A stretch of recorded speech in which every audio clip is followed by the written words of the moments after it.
Hello കൂട്ടുകാരെ, ഞാൻ വന്നു കേട്ടോ. ഇന്ന് നമ്മളെല്ലാവരും കൂടി നമ്മളെ വാഴ കൃഷി ചെയ്തെടുത്തോട്ട് പോകുകയാണ്. തുമ്പിമോളും ആത്തൂട്ടനൊക്കെ ഉണ്ട് കേട്ടോ. ഏകദേശം നല്ല വെയിലുള്ള സമയമാണ്. അങ്ങനെ ഞങ്ങൾ നടന്ന് ഏകദേശം എത്താനായിട്ടുണ്ട് കേട്ടോ. ഈ കുളത്തിൽ പണ്ടൊരു കുട്ടിയൊക്കെ മരിച്ചിട്ടുണ്ടായിരുന്നു. എനിക്കത് കാണുമ്പോൾ എപ്പോഴും ഒരു പേടിയാണ്.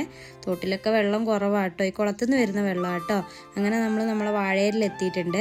സ്പ്രിംഗ്ലർ വെച്ചിട്ടാണ് കേട്ടോ നമ്മൾ നനയ്ക്കുന്ന വാഴയിൽ. അപ്പം അത് വെച്ചതുകൊണ്ട് അത് കാണാൻ വേണ്ടി വന്നതാണ്. ആപ്പൻ്റെ വാഴക്കൃഷി നമ്മളെ കൃഷീൻ്റെ അടുത്ത് തന്നെയാണ്. അപ്പോൾ അവിടെ കുറച്ച് വിറകൊക്കെ ഉണ്ടായിരുന്നേ, അതെടുക്കാമെന്ന് വിചാരിച്ച്. നമ്മളെ തുമ്പിമോൾ അപ്പത്തേനും ഉറങ്ങിപ്പോയി കേട്ടോ. അപ്പം നമ്മളൊരു മുണ്ടൊക്കെ കൊണ്ട് അവിടെ ഒരു തൊട്ടിലൊക്കെ കെട്ടി. പണ്ടൊക്കെ അമ്മമാർ നമ്മളെ ഇങ്ങനെ തന്നെയല്ലേ ഉറക്കിയിട്ടുണ്ടായിരുന്നേ. ഞാനൊരു ഷർട്ടൊക്കെ ഇട്ടിട്ടുണ്ട് കേട്ടോ. കാരണം വിറകിൻ്റെ പണിയായതുകൊണ്ട് കൈയൊക്കെ നല്ല മുറിയുന്നതുകൊണ്ട് ഒരു ഷർട്ടൊക്കെ എടുത്തിട്ടതാണ്. മുറിയുന്ന കാര്യം പറഞ്ഞപ്പോൾ കാലൊക്കെ ഒന്ന് മുറിഞ്ഞിട്ടുണ്ടായിരുന്നു കേട്ടോ.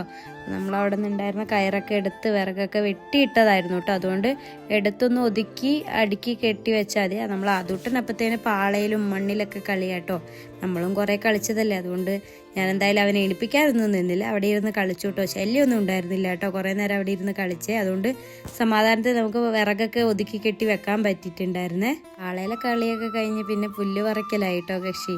പിന്നെ അതിലായിരുന്നു കുറേ നേരം കളി. പിന്നെ അപ്പത്തേന് വിറകൊക്കെ കെട്ടി വെച്ച് ഞങ്ങൾ വണ്ടി കൊണ്ട് വന്നിട്ടുണ്ടായിരുന്നേ. അതൊക്കെ പിടിച്ചു കൊണ്ടുപോയി വണ്ടിയിലിട്ടു കേട്ടോ. പോകുന്ന വഴി ഇച്ചിരി ടാസ്ക് ആയിരുന്നു കേട്ടോ. വാഴയും മരങ്ങളൊക്കെ ഉള്ളതുകൊണ്ട് പോകാൻ ഇച്ചിരി ബുദ്ധിമുട്ടായിരുന്നു. എന്നാലും ഞങ്ങൾ വണ്ടിയിലെല്ലാം കൂടെ കയറ്റി അങ്ങനെ കണ്ണൻ്റെ വണ്ടിയിൽ തിരിച്ച് നേരെ വീട്ടിലോട്ട് വരികയാണ്. വരുന്ന വഴിക്ക് കണ്ണൻ്റെ കുറേ ഫ്രണ്ട്സിനെയൊക്കെ കണ്ടിട്ടുണ്ടായിരുന്നു കേട്ടോ. അങ്ങനെ നമ്മൾ വീടെത്തി ഓരോ കെട്ടും താഴോട്ട് എടുത്തിടുകയാണ്. ഗ്യാസിൻ്റെയും വിറകിൻ്റെയൊക്കെ വില ഓർക്കുമ്പോൾ നമുക്ക് വെറുതെ കിട്ടുന്ന വിറക് കൊണ്ടുവരുന്നതിൽ കുറച്ച് ബുദ്ധിമുട്ടൊക്കെ ഉണ്ടായാലും നമ്മളതങ്ങ് സഹിക്കുമല്ലോ. അങ്ങനെ വിറകൊക്കെ പെറുക്കി താഴെ ഇട്ടു കേട്ടോ. അങ്ങനെ വീട്ടിൽ കുറച്ച് പച്ചക്കറി നല്ല കുറച്ച് തക്കാളി പഴുത്തിട്ടുണ്ടായിരുന്നേ. അങ്ങനെ കിച്ചൂട്ടൻ അതൊക്കെ പറിക്കുന്ന തിരക്കില്ല കേട്ടോ. അതൊക്കെ പറിച്ച് എൻ്റെ കയ്യിൽ തരുന്നുണ്ട്.